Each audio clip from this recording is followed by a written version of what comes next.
Support for Colorado Today comes from Safeway, where teachers can save 5% every day. Download the Safeway app and verify your teacher status for exclusive offers and discounts. Get started at Safeway.com or in the Safeway app. Support for Colorado Today comes from Credit Union of Colorado. With access to over 30,000 ATMs and a mobile app, they're dedicated to offering the services of a big bank with a heart. Learn more at honestlygood.org. If you've been thinking about getting an electric vehicle, heads up, Colorado is trying to fill the gap from federal tax credits that just expired. The state will give drivers whose income qualifies up to $9,000 for a new EV. And another state incentive that's not based on income is still available for a few more months. I'm Bazi Kanani. And I'm Arlo Perez Esquivel.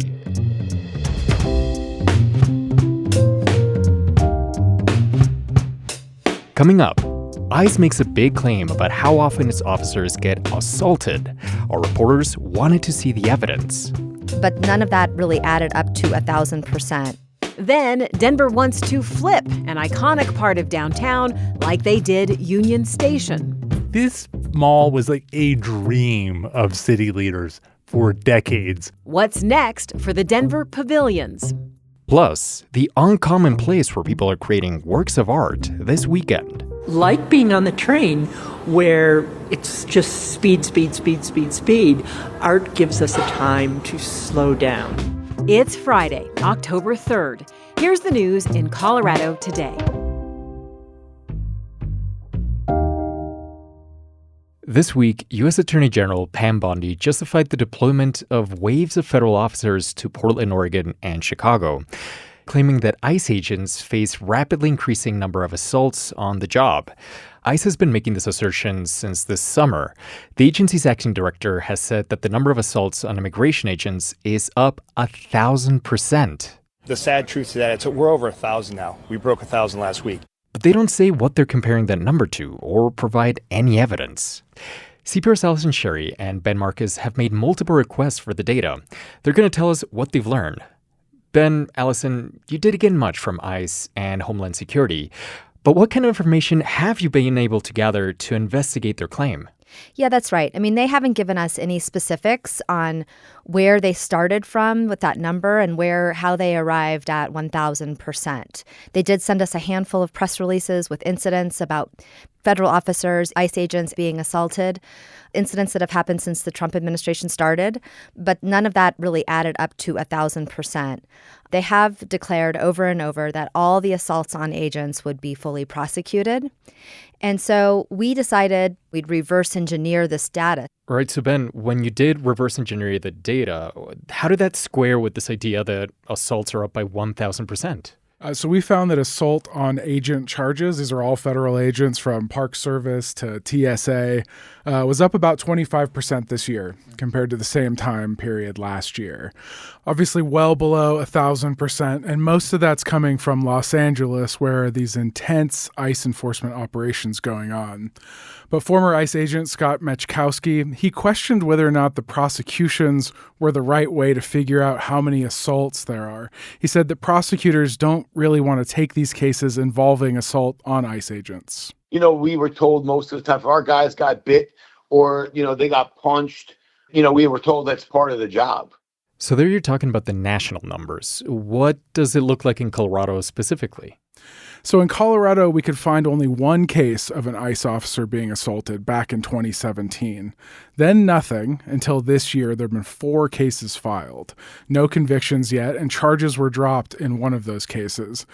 Really, in Colorado, when it comes to assaults on federal officers, it's heavily concentrated in the federal prisons and also in the Bureau of Indian Affairs. These are officers who are patrolling in the tribal areas in the far southwest corner of Colorado. And that case Ben just mentioned about the one that got dropped is an interesting one. It's the case of Abraham Gonzalez Romero. At the time, it was told to various people in the public that he bit an ICE agent. We did look at calls for service at that time. No agents were hurt enough to call to get medical attention. But Congressman Jeff Crank, about a week later in a congressional hearing, talks about this story, talking about the bite. And biting an ICE agent because he was uncuffed and he was released by Denver to a parking lot. It was a bite then, but then when the actual criminal complaint was filed, it turned into an attempted bite. That was the words used. And then when it actually goes into disposition at the federal court level, it gets dropped by the U.S. attorney and dismissed. We're not sure what happened, but we don't have any proof that there was anyone who was actually bit then. Okay, so you're describing a situation where the data and the individual cases that you looked at don't tell a story of huge increased assaults on ICE officers. But I do want to acknowledge that we're talking about this when about a week and a half ago, there was a shooting at an ICE facility in Dallas. And the shooter there hit 3 people who were detained, and 2 of those have died. So assaults on law enforcement officers overall are up, right? That's true. And that's something that the former U.S. Attorney of Colorado, John Suthers, told us that most people recognize. My sense is the vast majority of members of the public understand the fact that there is more physical resistance to police and assault on police officers going on is a fact. There is a long-term increase in assaults on officers, but in recent years in Colorado, the data is actually flat when you look at the largest police departments and statewide in Colorado. What is the actual impact of the fact that these claims from ICE about assaults on his agents can't be independently corroborated? Well, I mean, I talked to a former FBI special agent in charge. He retired in the 90s. Bob Pence, he now lives in Littleton. If the public can't accept and believe what law enforcement's saying, then law enforcement will probably not be able to depend on the cooperation of the citizens to report information to them accurately. CPR investigative reporters Ben Marcus and Allison Sherry. Thank you so much. You're welcome. You're welcome.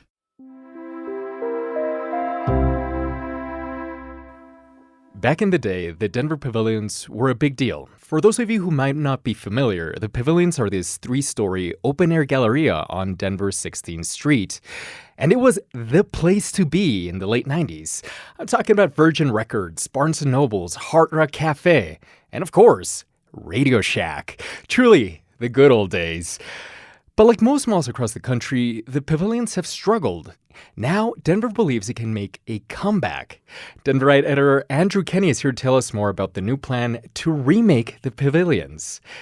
Andy, I wasn't around here during the Pavilions' heyday, so what was it like? You got a lot of it from the sounds of it. You know, the Virgin Records, Barnes & Nobles, all that classic 2000s mall stuff. And really, this mall was like a dream of city leaders for decades. If you look back, it shows up as early as the 1980s in like city big plans, like, hey, we should have a big open air mall on 16th Street. And it didn't actually happen until the late 90s. I believe that it cost more than $100 million to build back then. And it had tens of millions of dollars in public subsidy. And it was really a crown jewel. But now it's kind of a far cry from what it used to be. The vacancy rate has gone up from just like 5% to something like 40% of the storefronts are empty.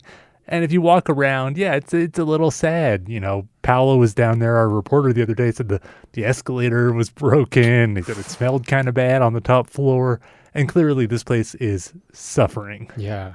And for context, $100 million in 1990s money is about $250 million today. Were you Googling that already? Oh, yeah, absolutely. Yeah. So with all that money, what happened? The pandemic, that was a big thing. You know, there's just been huge shifts. Malls everywhere are struggling. But then it also doesn't help that Denver had this gigantic construction project on 16th Street that made it a lot harder and less appealing to go to businesses on the mall. And, you know, it's just added up to clearly a financial crisis for the Pavilions, which just happened to have an $85 million loan come due. And it appears that the lender might take possession. The city is saying they're going to buy it from the lender, which I guess would be reclaiming the property. So how much money are we talking here? We are talking about a new price tag of $37 million. Obviously, a deep discount from what the place used to be worth. Oh, yeah. And who would be buying it? It would be the Downtown Development Authority. That's the DDA. It's kind of like an arm of the city government. The DDA wants to rescue this kind of failing mall and then transform it in kind of the way that was done for Union Station. You might know that Union Station was in really bad shape. That's a train station downtown, declining for decades. Then it got this giant makeover and reopened as this transit hub and the quote-unquote living room of the city. That was back in 2014. And now it's kind of fancy. I mean, they definitely managed to attract some higher-end tenants. Can we see the same thing for Pavilions? I'm not sure exactly what the plan is. They're saying they're going to bring in an international retail specialist, whatever that is, and turn the place into a, quote, retail, entertainment, and engagement venue, which I guess is like what a mall is supposed to be. And a great tongue twister. Yeah, that's right. So once they close the deal, and it's going to need Denver City Council approval, so it's not a done deal, the DDA will go out and seek development proposals. They could sell it off entirely if they find a good buyer with a good plan. Maybe they'll do a joint venture. I should also add the city itself has been spending big in this area. 16th Street will be officially reopening this weekend. It's been closed and disrupted by construction for like 3 years. That's been a $175 million project. And so between that and the mall, you could see some new life maybe on 16th Street. Well, I'm looking forward to that. Thank you so much, Andy. Thank you.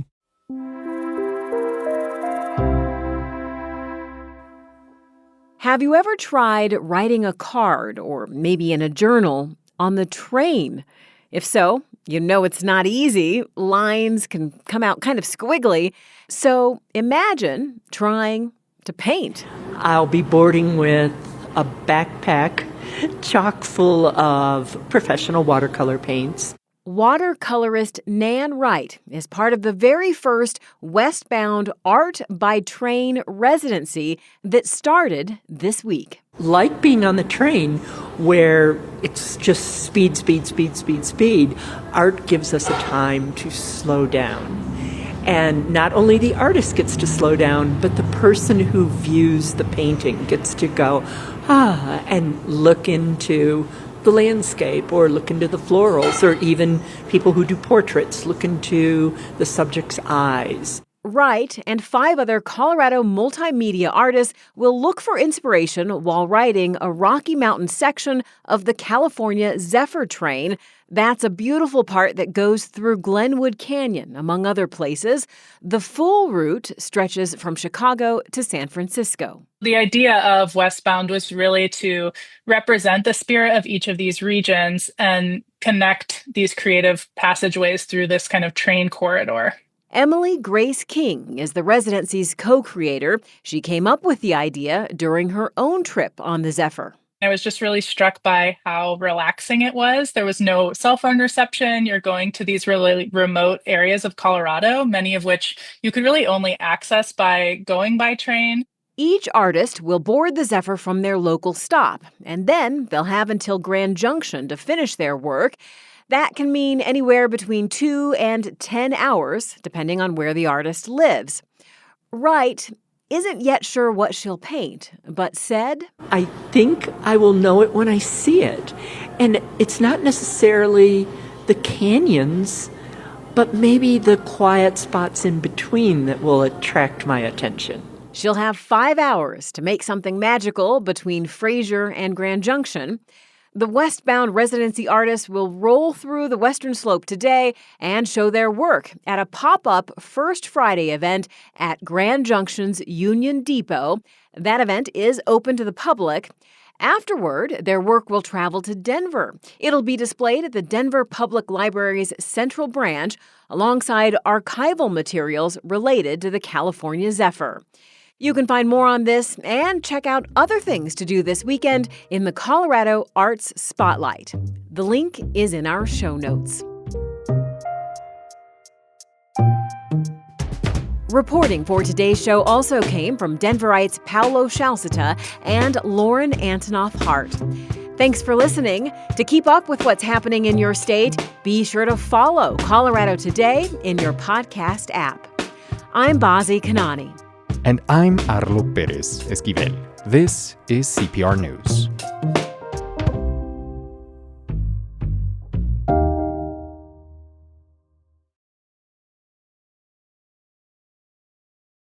Support for Colorado Today comes from Credit Union of Colorado. With access to over 30,000 ATMs and a mobile app, they're dedicated to offering the services of a big bank with a heart. Learn more at honestlygood.org. Support for Colorado Today comes from Safeway, where teachers can save 5% every day. Download the Safeway app and verify your teacher status for exclusive offers and discounts. Get started at Safeway.com or in the Safeway app.